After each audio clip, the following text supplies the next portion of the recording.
323장 말씀드리겠습니다. 323장입니다.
나는 전능하신 아버지 하나님 천지의 창조주를 믿습니다.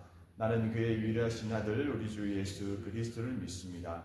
그는 성령으로 잉태되어 동정녀 마리아에게서 나시고 본디오 빌라도에게 고난을 받아 십자가에 못 박혀 죽으시고 장사된 지 사흘 만에 죽은 자 가운데서 다시 살아나셨으며 하늘에 오르시어 전능하신 아버지 하나님 우편에 앉아 계시다가 거기로부터 살아있는 자와 죽은 자를 심판하러 오십니다.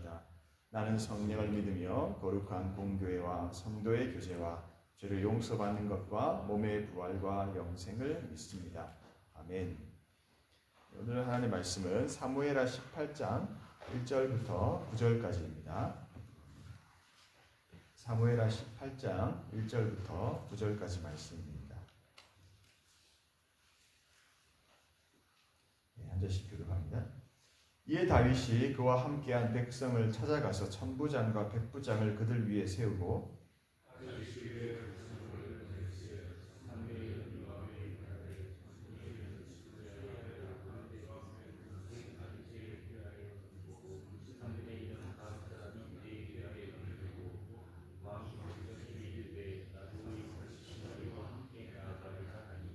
백성들이 이르되 왕은 나가지 마소서. 우리가 도망할지라도 그들은 우리에게 마음을 쓰지 아니할 터이요 우리가 절반이나 죽을지라도 우리에게 마음을 쓰지 아니할 터이라.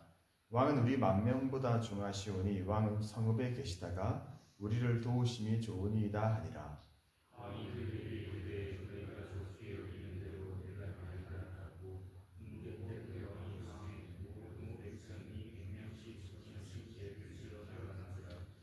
왕이 요압과 아비새와 이때에게 명령하여 이르되 나를 위하여 젊은 압살롬을 너그러이 대우하라 하니 왕이 압살롬을 위하여 모든 군 지휘관에게 명령할 때에 백성들이 다 들으니라.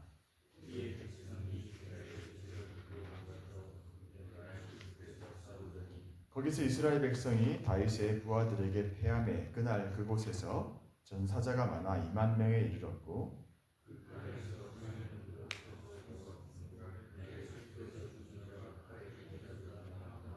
그렇게 했습니다. 압살롬이 다윗의 부하들과 마주치니라. 압살롬이 노새를 탔는데 그 노새가 큰 상수리 나무 번성한 가지 아래로 지날 때에 압살롬의 머리가 그 상수리 나무에 걸림에 그가 공중과 그 땅 사이에 달리고 그가 탔던 노새는 그 아래로 빠져나간지라. 아멘. 네, 이제 압살롬과 다윗의 전면전이 벌어지고 있습니다. 이 전면전을 앞두고 다윗은 군대를 조직합니다. 1절에 보면 다윗이 그와 함께 한 백성을 찾아가서 천부장과 백부장을 그들 위에 세우고 다윗이 그의 백성을 내보냈을 때 3분의 1은 요압의 휘하에 3분의 1은 수르야의 아들 요압의 동생 아비스의 휘하에 넘기고 3분의 1은 가드 사람 이때의 휘하에 넘기고 왕이 백성에게 이르되 나도 반드시 너희와 함께 나가리라. 여기서 이제 세 사람에게 요압 그리고 요압의 아우 아비세 그리고 마지막 3분의 1은 이때의 휘하에 다윗은 군대를 이렇게 편성해서 맡기게 됩니다. 요압은 다윗에게는 국방부 장관 같은 그런 인물이죠. 아비세도 전쟁에 능한 장수였습니다. 그런데 이 두 사람은 이해가 되는데 이때가 세워진 것은 좀 의외입니다. 왜냐하면 그는 이스라엘 사람이 아니었습니다. 이때는 가드 사람, 이방인이었는데요. 이때는 앞선 장에서 보면 압살롬의 반역 때 다윗을 따라 이제 나옵니다. 그때 다윗은 이때에게 돌아가라고 권하지만 이때는 내가 죽으나 사나 함께 하겠다고 왕이 어디 계시든지 자신도 거기 있겠다고 맹세를 하면서 다윗을 따릅니다. 죽기를 각오하고 다윗을 끝까지 따라온 충성스러운 동력자였습니다. 이 충성을 다하는 이때의 모습에 다윗은 참 감사하고 위로를 받았을 것입니다.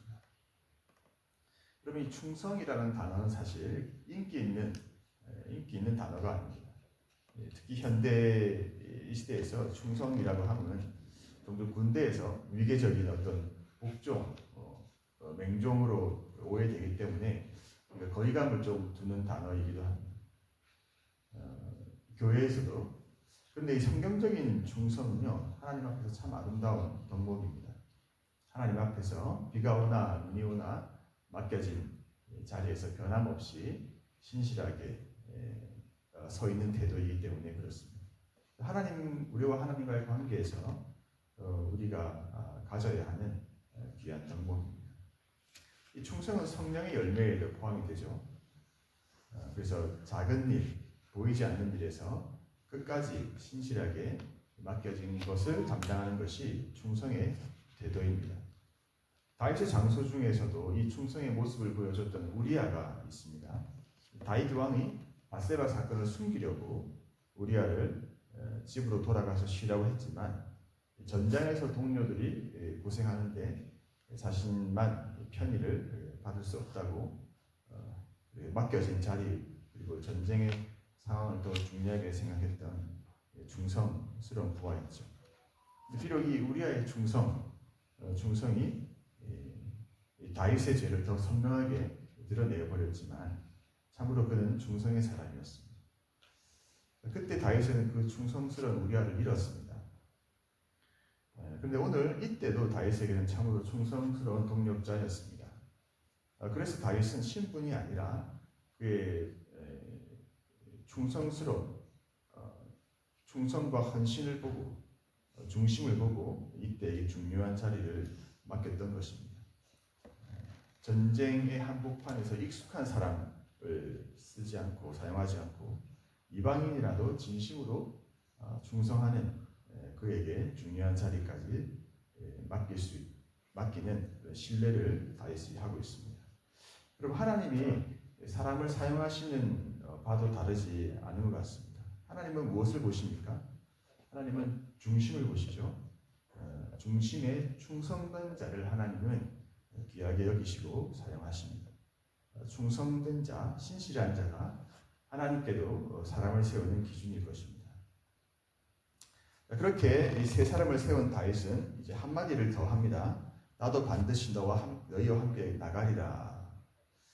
나도 반드시 너희와 함께 가리라. 이 전쟁에서 가만히 뒤에 앉아 있지 않겠다는 거죠.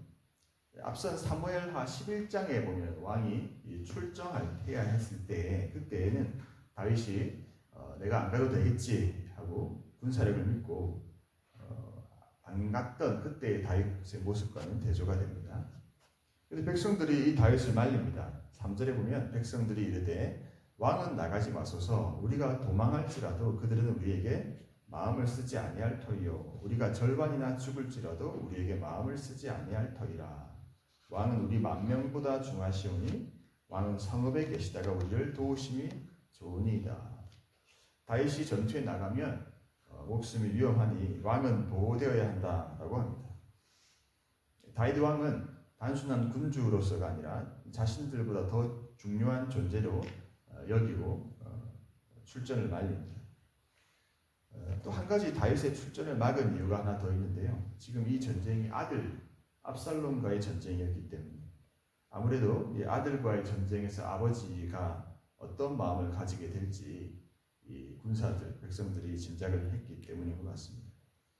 이 백성들의 만류에 다윗은 4절에 이렇게 대답합니다. 그들에게 이르되 너희가 좋게 여기는 대로 내가 행하리라 하고 문 곁에 왕이 섬에 모든 백성이 100명씩 1000명씩 대를 지어 나가는지라.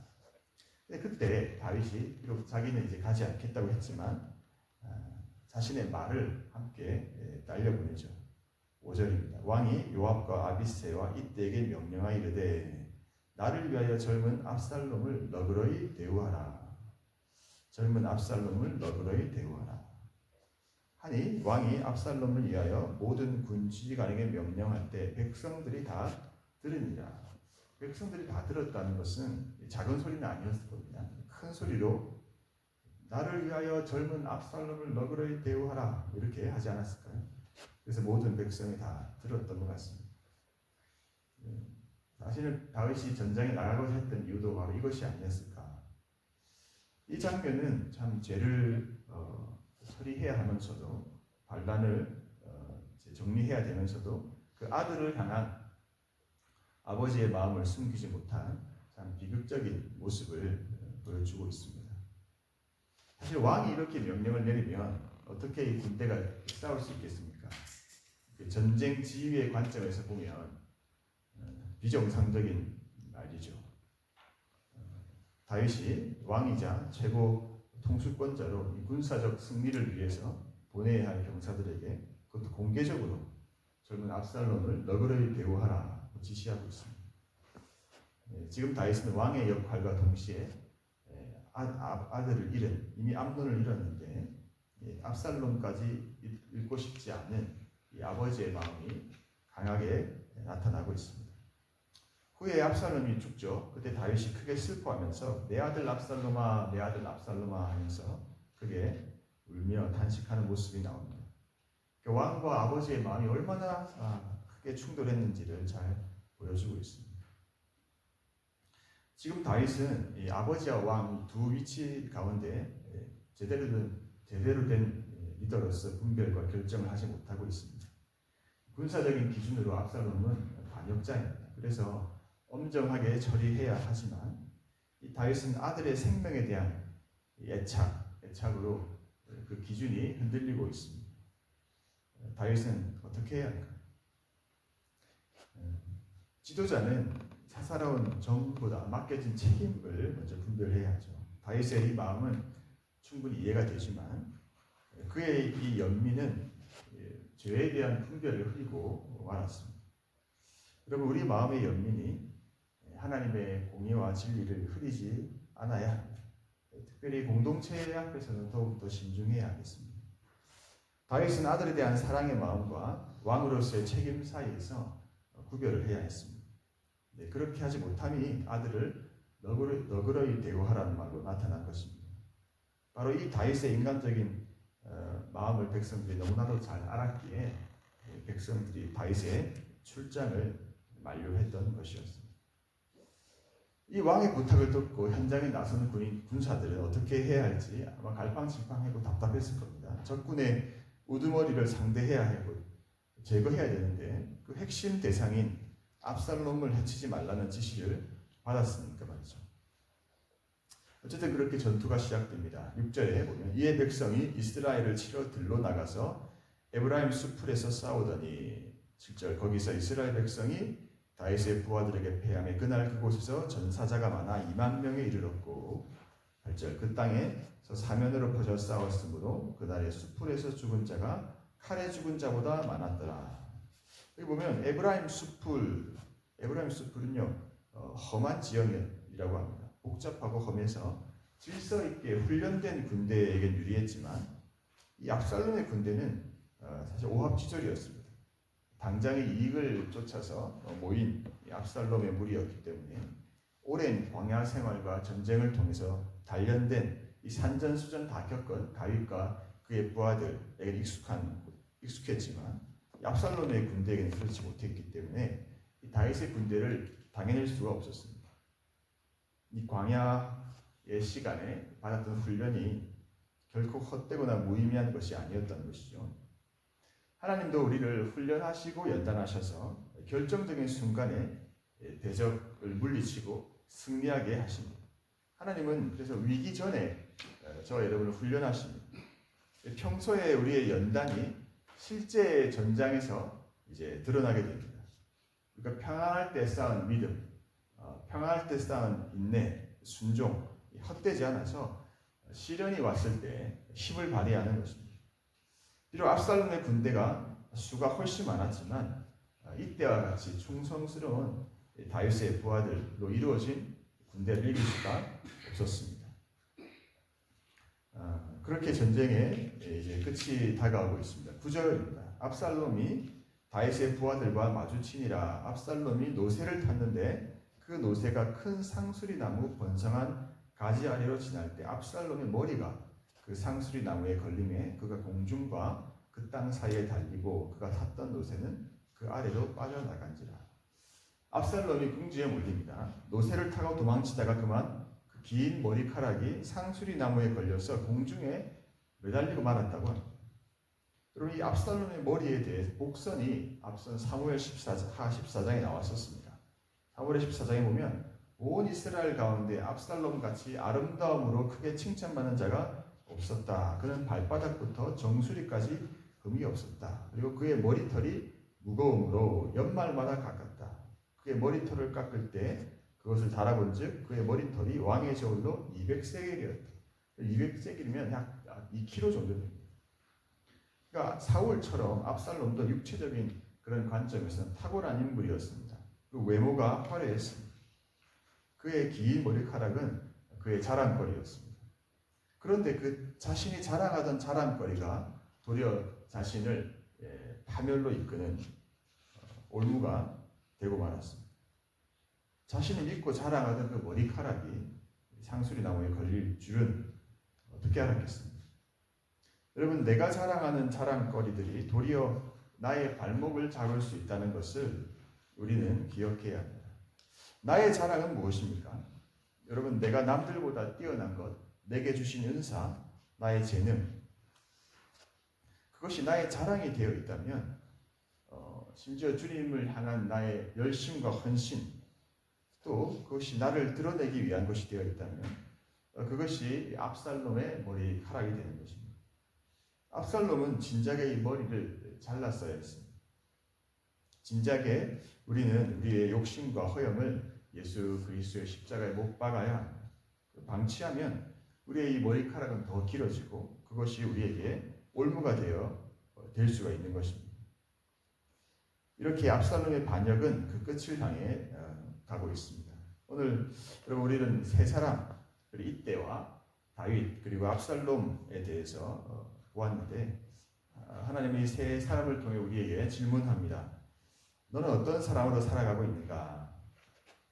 이때처럼 충성하고 있는가? 끝까지 보이지 않는 자리에서도 주님을 따르는 충성의 사람인가? 아니면 다윗처럼 이 감정과 관계 속에서 분별이 흔들리고 있지 않은가? 혹은 압살롬처럼 내가 붙잡고 있는 자랑이 결국 나를 얽어매는 올무가 되고 있지 않은가. 하나님 오늘 우리의 중심을 보십니다. 조건이 아니라 환경이 아니라 우리의 중심이 하나님을 향해 있는지 보십니다. 그래서 우리는 돌아보아야 하겠습니다. 내가 붙들고 있는 것이 무엇인지, 또 내가 내려놓아야 할, 잘라버려야 할 나의 머리카락은 무엇인지, 혹 아직 놓지 못한 자랑들이 있다면 그것이 더 자라기 전에 십자가 앞에 내려놓기를 원합니다. 또 혹 감정 때문에 흐려져 있는 분별이 있다면 하나님 말씀 앞에 다시 바로 서기를 원합니다. 오늘 우리에게 주어진 작은 자리에서 충성하는 저와 여러분 되기를 원합니다. 하나님은 충성된 자를 사용하십니다.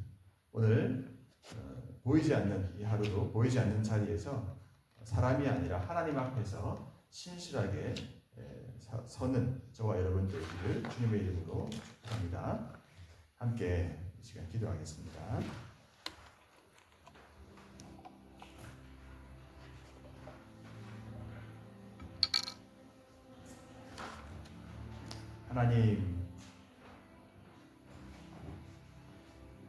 하나님, 이때처럼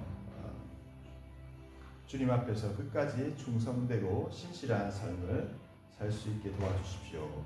작은 일과 또 보이지 않는 자리에서도 흔들림 없이 감사함으로 맡겨진 사명을 감당하는 우리가 되도록 우리의 마음을 하나님 붙들어 주십시오. 하나님, 내 안에 있는 잘못된 자랑과 내려놓지 못한 욕심들이 무엇인지 깨닫게 해주십시오. 그것이 나를 넘어뜨리는 올무가 되기 전에 십자가 앞에 내려놓게 해주십시오. 또 감정이 아니라 하나님 말씀과 진리로 잘 분별할 수 있도록 도와주십시오. 이렇게 기도하면 좋겠고요. 오늘 어제 반이민 불법 시위 오늘까지도 잘 평화롭게 잘 맞춰지게 해달라고 기도하면 좋겠고요.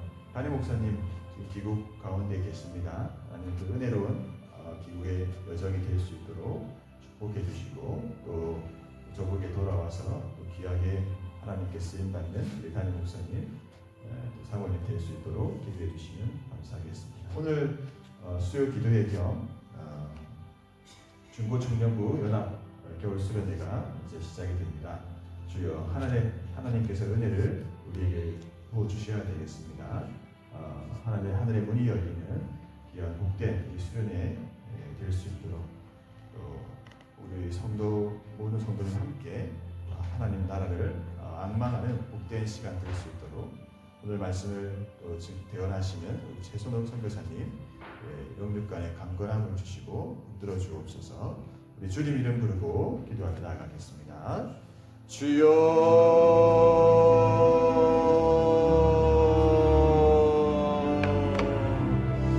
하나님,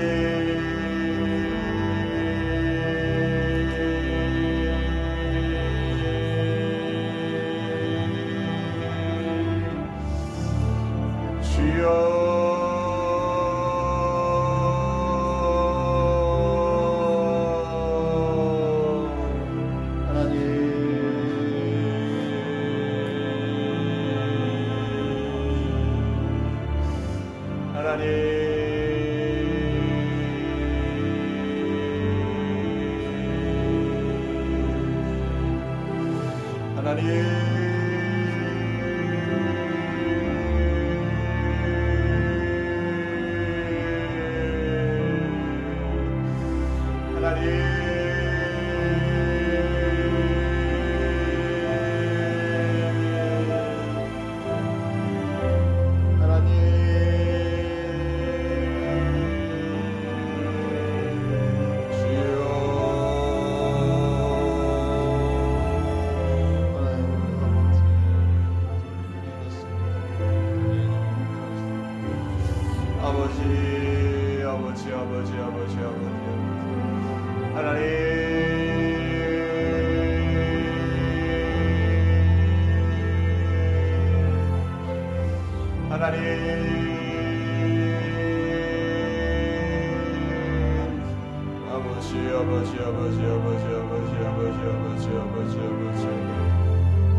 아버지, 주의 살람 하나님께 살람 하나님 아버지 때처럼 주님을 온전히 따르는 충성된 주의 종이 되게 원합니다. 오늘도 나가라 라고 했습니다. 아버지 함께 해주시옵소서. 아버지 은혜를 베풀어 주시옵소서. 주여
하나님 저를 불쌍히 여겨주시옵소서. 주님 저를 불쌍히 여겨